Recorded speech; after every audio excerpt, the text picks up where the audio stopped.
7 years is a long time to wait without answers, long enough for hope to burn out, for wounds to harden into scars, and for the world to convince itself that someone is gone forever. Yet last night, with the sound of 3 sharp knocks on a wooden door, everything that was buried came rushing back. A knock in the silence.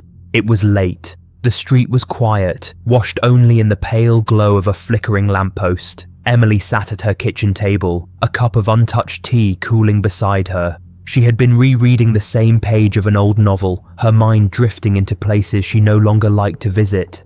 That's when the knocks came, 3, deliberate, heavy enough to freeze her hand mid-turn of the page. The last time she heard those knocks, they belonged to Daniel, a man she had loved, lost, and grieved. But the face. She thought she'd never see again. When she opened the door, her breath caught. He stood there. Daniel. Older, thinner, his face lined, his clothes worn, his eyes holding a weight she didn't recognize. "Emily," he said. His voice cracked, but it was his. She didn't know whether to scream, to cry, or to slam the door shut. For years she had imagined this moment, but it had always been in dreams, never in flesh and blood. The disappearance. Daniel had not been an ordinary man. He worked as a photojournalist, chasing stories in corners of the world most people never dared to step into. On the day he vanished, he had been preparing for another assignment. He told Emily it was routine, nothing dangerous, just a border town story he needed to capture.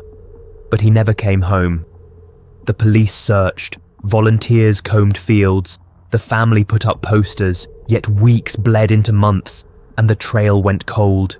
Rumors surfaced. Maybe he left by choice, maybe he was taken, maybe he never wanted to be found. The life she tried to build. Grief had a way of shaping Emily's days. At first, she clung to the idea that he'd return. She kept his things untouched. But time eroded hope. The silence of an empty home became unbearable.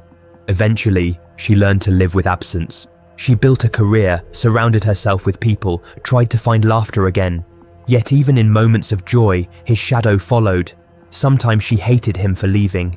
Sometimes she missed him with a pain so sharp it stole her breath. But she always believed one thing, he was never coming back, until last night.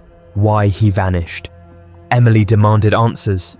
Her voice shook as she asked where he had been, why he left her to mourn him, why he had chosen silence. Daniel's story spilled out slowly, heavy with guilt. The assignment that day hadn't been routine. He had uncovered something bigger, an organized trafficking network stretching across borders. Powerful men, dangerous men, who knew he was onto them. Before he could publish, he was ambushed. "They gave me 2 choices," Daniel said, his hands trembling as he spoke. "Disappear or die." So he disappeared. They stripped him of everything: passport, money, identity. He was smuggled across countries, hidden in safe houses, forced to live like a ghost. "I couldn't call. I couldn't write.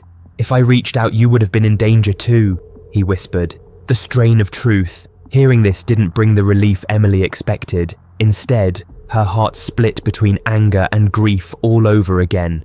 For 7 years she had mourned him. For 7 years she had been forced to stitch her life back together. And now, in one night, he stood before her expecting her to understand.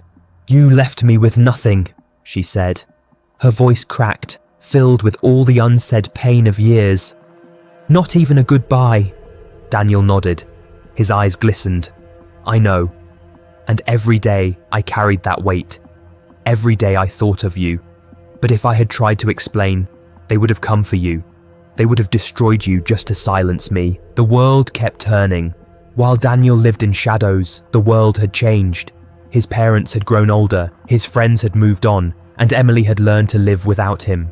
The neighborhood he left behind had shifted, new families moving in, new shops replacing the old ones. To him, it felt like stepping out of a frozen moment into a future he didn't recognize.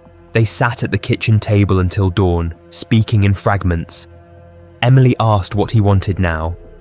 Daniel said he wanted his life back, but even he didn't know what that meant.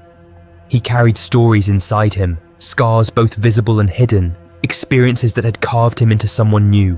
He had escaped, yes, but he was not the man who had left, and Emily was not the woman who had waited. The silence between them grew heavy. She looked at him and saw two truths.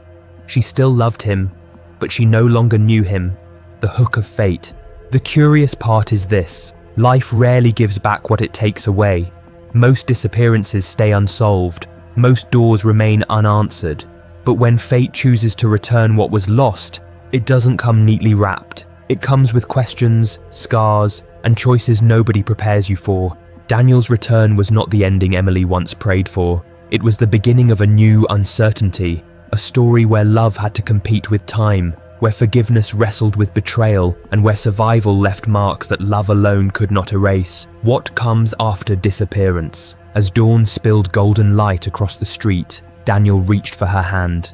She hesitated, torn between past and present. 7 years of silence stood between them, and yet his hand still felt familiar. "Let me try," he said. "Let me make it right." But could he? Could love pause for 7 years and then continue as though nothing had happened?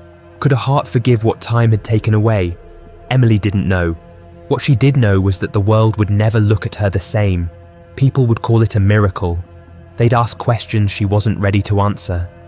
And somewhere in that space between the past and the future, she would have to decide if Daniel's return was a gift or another kind of loss. What nobody tells you is that a disappearance doesn't end when someone comes home. It lingers. It shapes the days that follow, the trust that must be rebuilt, the pain that doesn't vanish just because the body has returned. For Daniel, coming back meant facing the world he left behind. For Emily, it meant deciding whether to let him back into the life she had learned to rebuild. And so, the story doesn't close with a reunion. It opens with a question. What do you do when the person you grieved walks back through your door?